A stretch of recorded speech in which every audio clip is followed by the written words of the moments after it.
আপনার আয় কি আপনার জীবনের চাহিদা মেটাতে পারছে? আচ্ছা, কখনো কি ভেবে দেখেছেন প্রতি মাসে বেতন পাওয়ার কয়েকদিনের মধ্যেই টাকাগুলো কোথায় হাওয়া হয়ে যায়? কেন মাস শেষে আমাদের পকেটে টান পড়ে? আমরা কি সারা জীবন শুধু টাকার পেছনেই ছুটবো, নাকি টাকা আমাদের জন্য কাজ করবে? আজ আমরা এমন তিনটি সহজ কৌশল নিয়ে কথা বলবো, যা আপনার আর্থিক জীবনকে পুরোপুরি বদলে দিতে পারে। প্রথমত, সমস্যা চিহ্নিত করা। আমাদের অধিকাংশেরই সমস্যা হলো আমরা শুধু একটি আয়ের উৎসের উপর নির্ভর করি। সেটা হতে পারে আপনার চাকরি বা ছোট কোনো ব্যবসা। কিন্তু মুদ্রাস্ফীতি আর বাজারের যে অবস্থা, তাতে শুধু শরীরের খাটুনি দিয়ে ধনী হওয়া এখন প্রায় অসম্ভব।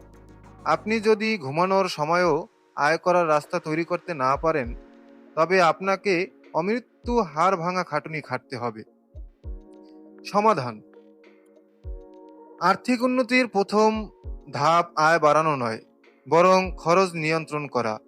ওয়ারেন বাফেট বলেছেন, খরচ করার পর যা অবশিষ্ট থাকে তা সঞ্চয় করবেন না, বরং সঞ্চয় করার পর যা অবশিষ্ট থাকে তা খরচ করুন।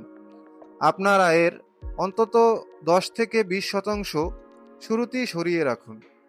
এই ছোট অভ্যাসটি আপনার ভবিষ্যতের বড় পুঁজি হয়ে দাঁড়াবে। প্যাসিভ ইনকাম বা ঘুমিয়ে আয়। এবার আসুন আসল কথায়। প্যাসিভ ইনকাম এটি এমন এক ব্যবস্থা যেখানে আপনি সরাসরি কাজ না করলেও টাকা আসতে থাকে। হতে পারে সেটা কোনো অনলাইন কন্টেন্ট, ছোট কোনো বিনিয়োগ, কিংবা কোনো সাইড বিজনেস।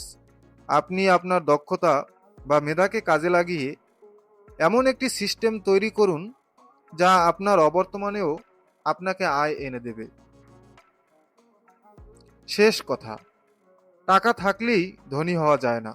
টাকা ম্যানেজ করতে জানলে তবেই আর্থিক স্বাধীনতা আসে।